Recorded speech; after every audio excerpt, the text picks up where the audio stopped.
Hello, কথা বালা কইরা খুব কি নরেন্দ্র মোদীর মাতা। আপনি রং নাম্বার ফোন দিচ্ছেন? আমি রং নাম্বারে ফোন দিছি?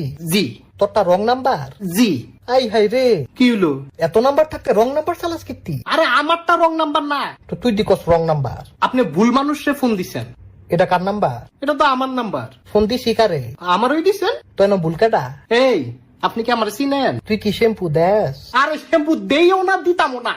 কি তুই না দিলে আমি দিমু? তাহলে দিলে দেন। তুই কিনা দে। মা গো, আমি কি লেগে কিনা দিতাম? কিনা না দিলে আমি দিমু কেমনে? আরে ভাই, না না, হেলাল ভাই, আবার হেলাল হেলাল। আরে রাখেন আপনার ফালতু হেলাল। ফালতু না, শ্যাম্পু হেলাল। আমি ফোনটা রাখতেছি, আমার আর ফোন দিবেন না। তুই ফোনটা রাখলে আমি খারাপ কথা কমু। আপনার আমি ব্লক দিমু। অন্য নাম্বার দিয়া খারাপ কথা কমু। তুই কি খারাপ কথা কবি ক? এন কইতাম না, তো কোন কবি? সাধু গিয়া কমু। তো সাধু যা, অনে যাইতাম না। অনেকের লেগে চাইতি না। সাধু রোহিত মাথায় আগে শ্যাম্পু দিমু, এরপরে যাবো। তো মাথায় শ্যাম্পু দে। তো তুই কিনা দে। আরে যাওরা সারা, ওই তোর বাসা কোন? আমার তো বাসা নাই। তুই থাকুস কোন? তোর বাসায়? আমার বাসায় কেন?